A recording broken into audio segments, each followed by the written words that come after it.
Two experts in ICF. Decades of experience. One podcast. Two hosts with a lot to say. Look, I cannot sit through a struggle. I gotta get up and hustle. I gotta push through the pain, because really that's how you build muscle. Welcome to the Build With ICF Podcast with your hosts, Trevor Brown and Heather Herring-Brown. Yep, they're a package deal. With over 20 years of ICF installation experience, Trevor can throw down some expertise on sales, marketing, and training. On the other side of the table sits Heather, aka the girl boss, and she's earned the title as the owner of an award-winning ICF construction company, a drafting and design company specializing in ICF. And the numbers? With a master's in accounting, she does that too. Sleeves up, boots on. This is the Build With ICF Podcast. I don't want nothing for free. I'm here to work. Been through the dirt. I've been through the dirt, yeah. Go ahead. I was going to say, and we're back. Yeah. Take two. Oh, God, that's frustrating. Yeah, so I didn't hit the button. No, and we were talking about Good Morning. We're the earliest podcast we've done, and you must still be asleep a little bit. Wide awake now. Yeah. We're wide awake now. Coffee, second cup of coffee now. So, yeah, I know everybody hears this and thinks I'm perfect. I mean, a lot of people do, I'm sure. But I do make mistakes. And sometimes we record 25 minutes of a podcast without the record button being hit. Yeah. So, for all you listeners out there that just think I'm perfect, I'm going to hate to let you down, but every once in a while I make a mistake. So, anyway, so back to what we said the first time. We'll try to recreate this again, but we are remote, which is awesome. Definitely the most beautiful studio we've worked out of for this podcast for sure. We're on Sasheen Lake and northeastern Washington, up on a remote job up here, or remote for us. I guess not remote for you guys because you live here. But we're doing a recording here. We're up working on a project up here with Dave Kopp and Brent Davis, and we are just thought we'd do our first ever testimonial episode to talk to these guys on why and how they got into this and why we're sitting here and everything. So pretty cool. Cool. Very cool. Anyways, so let's start. We'll go with Dave. Dave, go ahead and tell us, how did you come across us? Well, I saw... Or ICF, sorry, not us. Yeah, you guys come later. I saw a couple ICF houses years ago.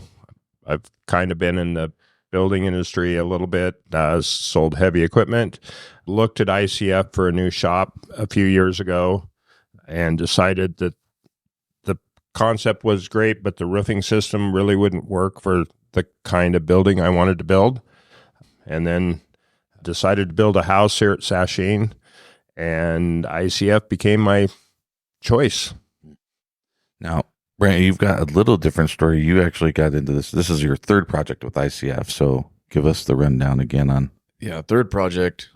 I've been playing with wooden nails for 20 plus years and doing custom homes, and framing was my trade, but a general contractor and another general contractor, a close friend of mine, has a relative that he offered ICF at one of their distributors and said, hey, let's give this a shot and do it ourselves on our daylight basement. And we got into that, and it clicked pretty well on how, I mean, no pun intended, but yeah, we did the new Dura product on the daylight basement, and we were able to do it all ourselves and pour it all ourselves. And it made sense to me pretty quick. And I decided to do my own house a few years later and did the same thing. And I was able to save a lot of money.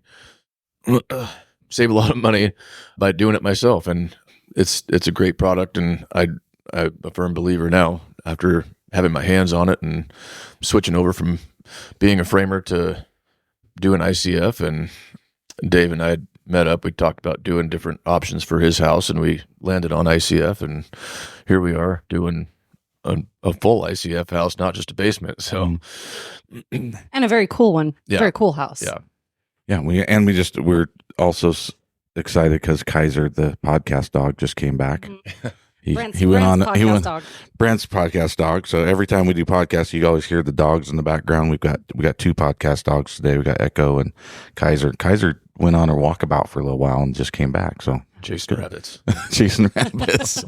So one of the things we talked about a little bit too before I hit the button, or when I didn't hit the button, was just the fact that, to keeping everything cool, the cooler effect of the, meat cooler and processing area and stuff like that, where, people don't think about the use of actually keeping it cool as much. And I think we touched on it a little bit in the commercial episode with Randy Daniels, where people are looking at things agriculturally and different things. And one of your guys' friends, Austin, was over here and we were talking because you were processing an elk this week that he shot in your basement and processing area down there.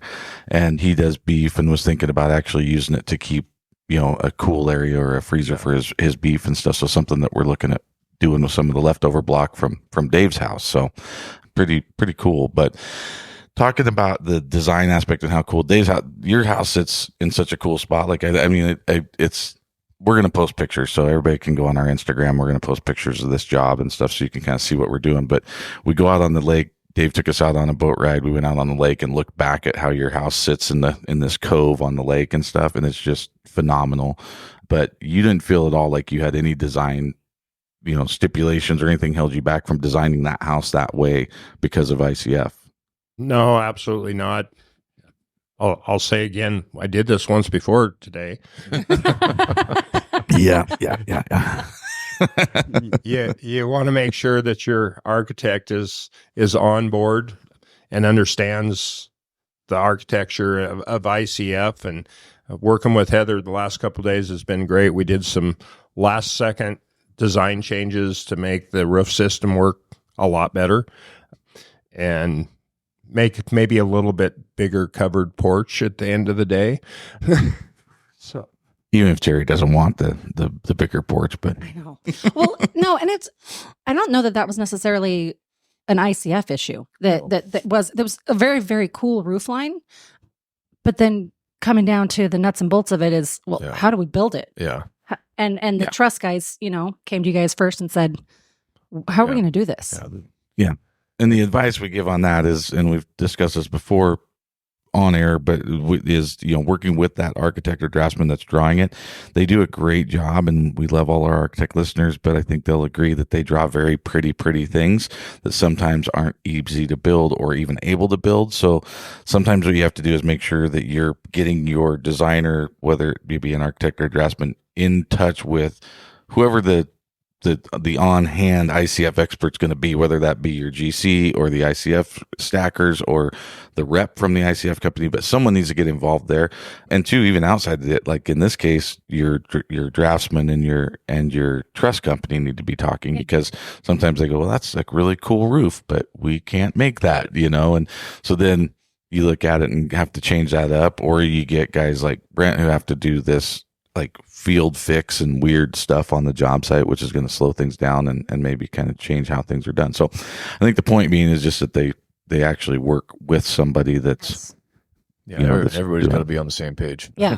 And be checking. And that's something, we have really great relationships with our drafting company, with our engineers and with truss manufacturers. And a lot of times, we tell our clients, we can do anything you want. You're limited only by your imagination and your checkbook. So as we're drawing something, if we have something that we're questioning, I'm going to reach out to, my contractors, ask them. I'm going to reach out to the engineer. I'm going to call the truss manufacturer, and we have meetings and look at it and say, this looks really cool. Can we do it? Yeah, how can we do it? Is it going to break the bank, or, what exactly is going to happen? Because we don't want to draw something that can't be done, and the homeowner has their heart set on that look. Yeah. So, this week I was just able to take the plans and play with the roof a little bit and show Terry what can be done, Dave's wife, this is what it could look like. Do you like this look? See what Dave liked, and then showing you last night to see, does this simplify it? How does this work? And it worked well. Yeah. Do you guys feel like I know it's interesting because you're on the lake, and I know, so you did ICF, and on your job, it was Nudura that you worked with originally on the first two jobs. Now this job is a Superform job. We talked about like opposite ends of the spectrum. You got the biggest block on the market, one of the smallest blocks on the market difference. But I've, just driving around in the boat, we saw one other, the A-frame down there that had a ICF addition on it out of ICF. What's your guys' thoughts up here as far as, just seeing over the years the ICF usage? Are you seeing more people interested in it? Are you seeing, what are you guys excited about with the ICF? I mean, I know everywhere we go, it's a little bit different geographically of an area, but up here in this market, have you guys seen an increase in it? Have you seen it around, or you think it's still growing? I mean, obviously it's still growing, but what's your thoughts on that? Between your house and my house, I mean, those are the two first ICF houses on the lake, but then there's even one down on Highway 2 that they did a whole shop, like a barn-dominium style, all Superform.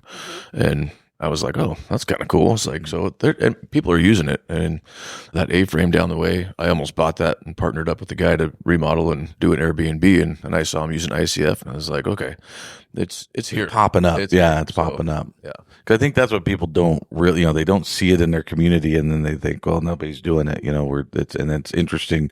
I tell a story all the time. I had a guy walk up on one of our job sites, and he said, this is really cool. Is this the first one ever? That's about every time we do. And I go, well, we got 7 going right now in this town, and the town's only got 3,500 people in it. So it's actually being done quite a bit, but it's interesting to see, like, Dave's wanting to move, into distributing and selling. And I mean, you see opportunities as a business owner in it. What's your thoughts as, kind of looking at that now that you're using it for your own immediately? I think this happens a lot. A lot of guys' brains, once they start using it, is like, okay, how do I continue to work with this, and how do I spread the word of this? What's kind of, how are you thinking on that? Well, I guess, my background is kind of the equipment industry, focusing on a lot of fuels reduction equipment and land clearing. And what I see is, being heavily invested in the fire world, wildland fire world, is the fact that you build an ICF house and you're not going to have to worry about it burning down. And I think our new energy codes are such that, it just makes it logical to go that way. I mean, with 7 or 8% of the market being built ICF, there's a lot of growth potential. And I see it as a great opportunity for the future. Yeah, it's something that we, we've been in it a long time. You look at it and go, we never thought that it was going to get this big. And yet you still kind of look at it when you're on the outside. People look at it and go, I can't believe it's, it's so small. There's not very many people doing it. And it's just two different views of how it's going. But we've seen, like you said, the resilient is the word that we're using a lot at the National Association of Home Builders. It's the buzzword between affordability and resilient. You probably could get real drunk playing a drinking game at a meeting listening for those words. But resiliency is big here. A resilient would be because of fires. You got resilient in the Midwest would be for tornadoes, and resilient in the coast would be for hurricanes. And so I think there's a lot of that where we're seeing insurance companies that are, we battled our insurance company because our insurance went up, and we're like, hey, our house can't even, they're like, well, you're in this fire district, blah, blah, blah. I'm like, our house can't burn down. Yeah. Why are we getting dinged for a fire issue? And we fought it and we beat it, and we were able to get it. But that's a huge part of it, is finding that pain point, that why ICF's going to be better. And, where it's not increasing the cost a ton. I mean, I think now we're, with the lumber costs coming back down, it is a slight premium now, but it's pretty dang close if you do everything correctly. But it is something that is, moving forward. I think they're having to look, and we talked about this the other day, is they're having to look for options that are not going to burn down or not going to, crash, Well, and not only that, I think you look at the today cost, and you really have to factor in the long-term value of building ICF. You've got lower energy costs, and really a house that's going to be forever. Yeah. It's not going to fall down tomorrow. It's not going to blow away. It's not going to burn up, and it takes a long time for concrete to degrade. Well, and just the comfort of it. We were talking about this and talking about like the heating system that you're putting in on your house and on ours, and just how quiet they are. Mm-hmm. And that's the biggest thing I think a lot of people say, is just they're so comfortable. Yeah. I mean, very little noise. Especially, up here in the Northwest, and, the temperature swings throughout the seasons are either real hot or real cold. Right. And this house can stay, at an easy temp that's comfortable for very little money. So that's a huge deal. I mean, keeping the heat in, or keeping the, the cold in, if you want to run that AC, if you have, a stick built house, you're not going to be getting the same result. Yeah. I mean, that's all there is to it.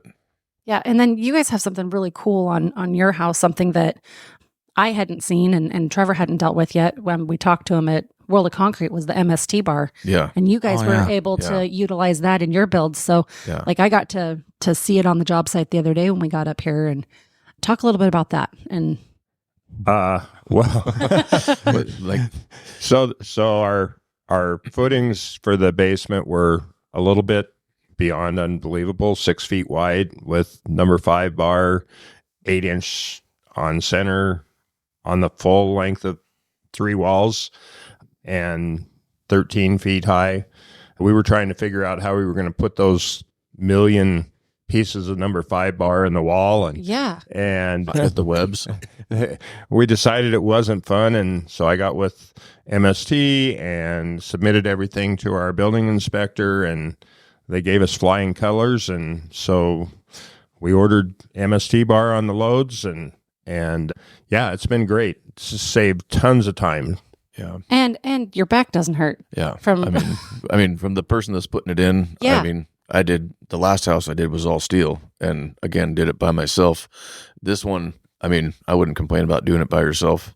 I mean, you can basically pick up a stick with one hand and throw it over your head. It's and- comical. Like if you can't, I don't think you can do the first few without giggling. Yeah. Like I couldn't. Yeah. I mean, this is the first job. I mean, 24 years of doing this. This is the first job I've ever thrown fiberglass verts on. And, we've, over the years, you've seen it in horizontal use, you've seen it in slab work and stuff. And we had MST on here early, and it was actually one of the ones we did live from the floor there at World of Concrete.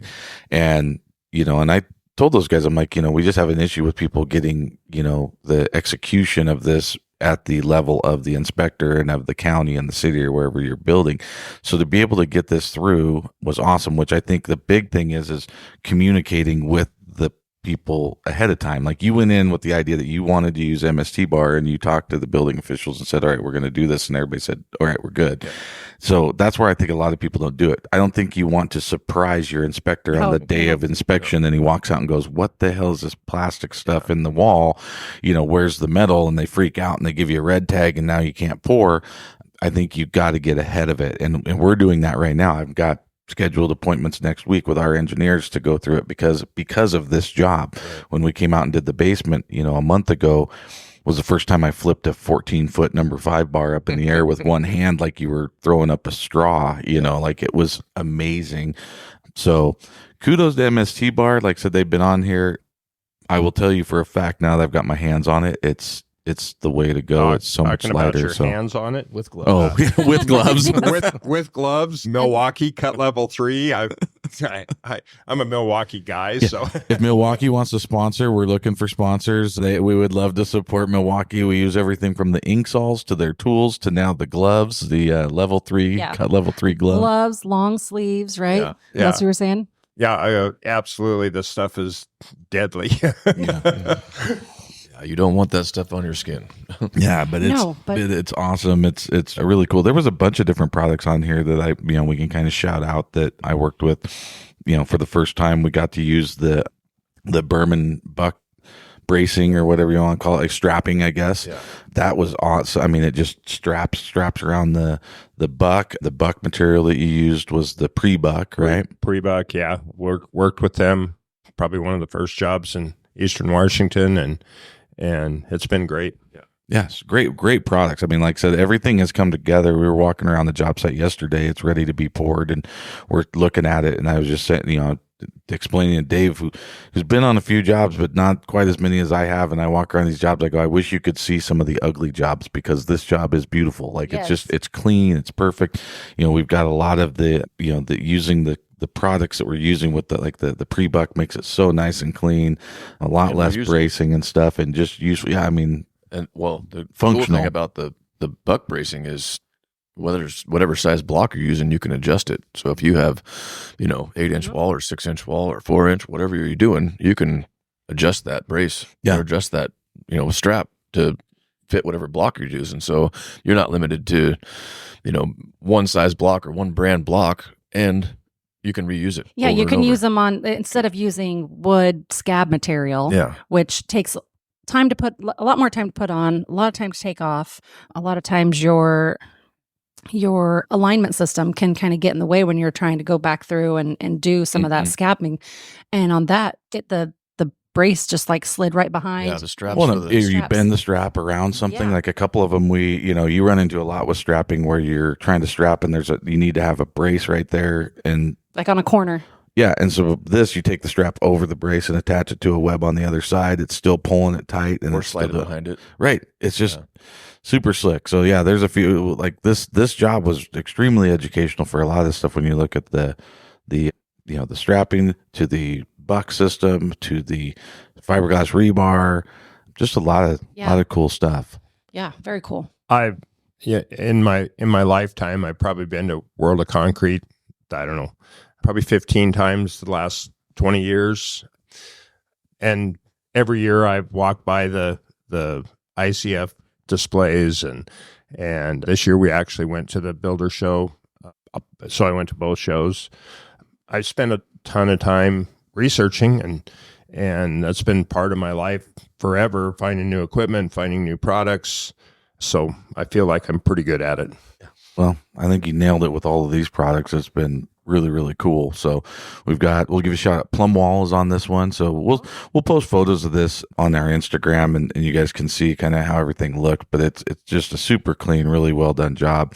And you've got all the right, a lot of the right brands, that you're partnered with on this job, which is great. We had, a few different people that I know listen to the podcast. Josh Finch and his guys came by and did a little bit of work on here and helped out on the job.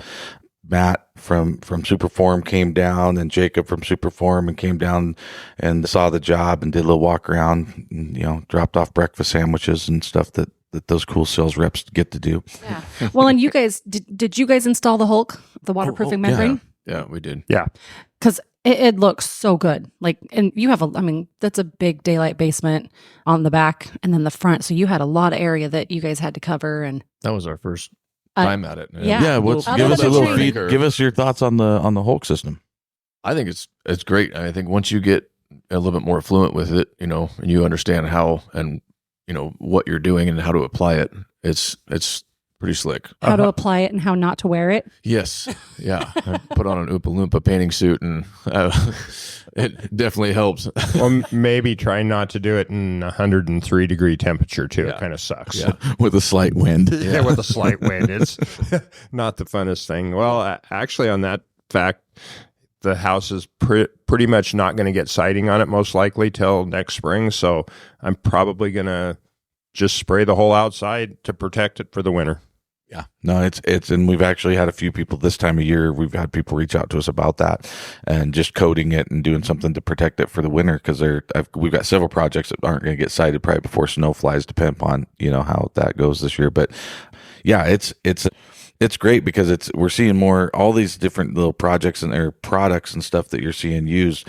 To me, that was the beauty of having this episode, was like getting to hear people most of the listeners are just like you guys, are just getting, kind of getting into this, maybe got their feet a little wet, but they're trying to figure out like how this, what products you use and how it works and stuff. And you guys have proven how well it can go. And like I said, definitely go check out our check out the pictures on this that I'll post, because I think you'll see how nice and clean and efficient this job is. It was really well done. I think, with the products that we used with the strapping and the pre-buck and everything, it takes a really cool application and makes it 10 times easier. I mean, your time and energy of, your guys or whatever you're doing, it makes a cleaner job. And it's just 10 times easier than trying to recreate a strap or a buck or anything. It's basically plug and play. Everything goes together easily. The MST bar, that was, night and day difference than trying to put, 20-foot sticks of number 4, number 5 over your head when you're up,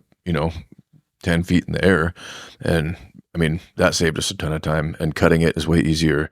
The strapping is 10 times easier. So you can just take, the ICF application and then fine tune it with these products. And it makes it much more appealing to somebody that's, installing. So Yeah. We got the Kaiser, the guard dog out here. Check him out. Probably chasing another rabbit. Maybe. he's all right. But and I think this is something, and Dave gets this a lot. Like he gets the time and what is time cost, and it's so funny. I just this morning literally was reading a post on one of the pages, and someone was arguing about like Simpson hanger versus J bolts, and everyone's like, I mean, people are just blaring. All the people that were doing it are blaring like, do the Simpson hanger, do the Simpson hanger. And he's like, but it's way more expensive. And like, is it? Like, how cheap is your time? Yeah. And they're like, well, we're not doing this as, this is a homeowner doing it. Well, your time's still worth something. You can go do something else with your time. Right. Like, being able to, like, we talk about time, being able to cut the rebar. I mean, that day we did the basement verticals, you cut all the rebar in 30 minutes or something. I mean, for the whole house. And then packed it up and stood it against the wall so they could stand it up. And it probably took me an hour and a half to do the whole thing. Yeah. Except when they all fell over. You take all the time to lay them perfectly out against the wall, and then one goes and they just domino effect down the wall. But it's probably not as scary when the MST bar falls over as when, steel rebar falls over and you're running. Yeah. Trying to get out of the way or whatever. You're putting it up or... Well, and the unique take on it too, from Dave's standpoint, is owning rental companies and rental equipment companies and looking at that. What the value of being able to rent that out. So we have a lot of listeners who are distributors, and they're looking at it from an income standpoint of this, or a business income standpoint. All these products, like these little Berman, braces, reusable, rentable. Your alignment system, rentable. Like all these things that you're doing and, getting into, like these are all income revenue generating items for people that are distributors. It's like, these are the things that you want to give your customers as a package deal so that their job goes smooth, right? Yeah. You want to make sure they have a great experience with it. So when someone comes to you, it's not just like, hey, here's some block, good luck. It's like, here's block, here's the alignment. You're going to want to use these, these strapping. You're going to want to use this rebar. You're going to want to use these window bucks. Like having that available to people is huge to make this industry grow. To use it. I mean, like we just took a diamond blade on a worm drive and we were able to cut 5 pieces at once of the MST bar. Oh, more than that. I was cutting a whole bundle, so 10 pieces of number 4, and it takes 3 seconds. Yeah, it's fast. And on the rental and part, stay tuned. Eastern Washington and North Idaho. News coming soon. No, it's pretty cool. Like, and to see that you understand the different aspects of this industry, which is what kind of makes that's kind of what makes the podcast fun. Is we've got different people listening to this for different reasons, right? People from their own home use, to people that are doing it for business, to contractors that are trying to get into a little bit of a change. And that's what we talked about a little bit too. Was last night at dinner, like, how do we get more people installing this? How do you find more people? And really, it comes down to getting them on the jobs, getting this stuff in their hands, and seeing how fun it is to do. And they have to see it and touch it and like understand how it applies. And once they understand, like what it is and how to work with it, I think it's going to be a huge game changer. If you liked Legos or Connects when you were young or even old, it's the funnest Lego game ever. When 2 pieces snap together, it's like, Dave's like a big kid all the time. He's if he's not playing with Legos, he's in a big Tonka truck toy, digging holes and moving rocks around and stuff with giant excavators and stuff. So he's never really got out of the sandbox much. He's still in it. Well, and we were talking about at dinner too, just the ability with ICF and how you could have a smaller crew and be able to do more. So, you've been out there with a couple of guys out there just plugging away at it. Yeah. And I think that, you keep an eye on quality and all the measurements, everything is going good. Your job site is super clean. Right. But it's a small crew. Yeah. Even days I've been working by myself, I can stage myself, and when you come to that common seam, you know what that cut's going to be, so you can cut all those pieces, stage yourself, and stack blocks all day long by yourself. And you have another guy expediting that by cutting and handing him stuff to you.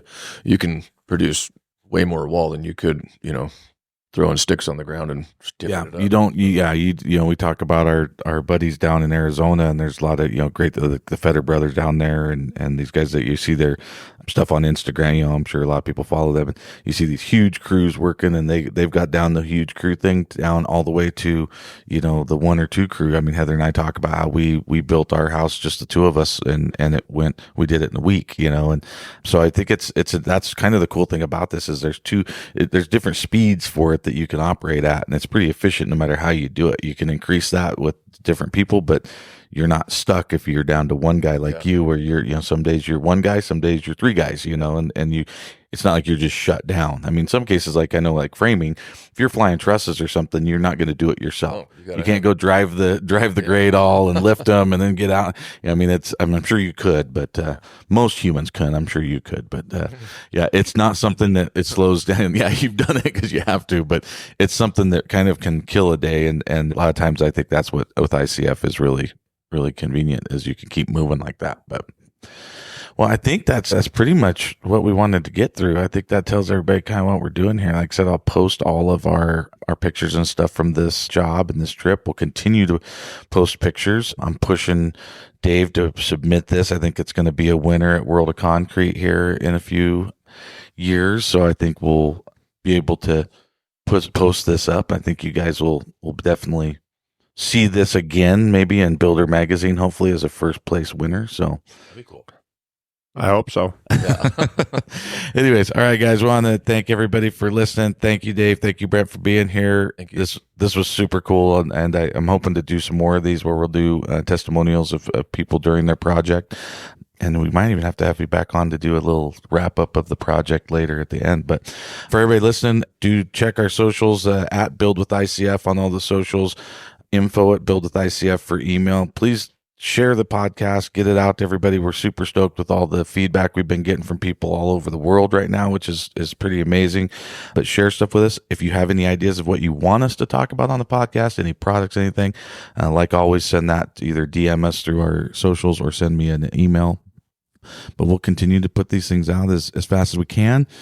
Keep in mind, we still run businesses and do these things and travel, so they're not as consistent as I'd like them to be sometimes, but we're trying to get them out as much as we can. So appreciate everybody, and we will talk to you, or I guess we'll talk at you next time.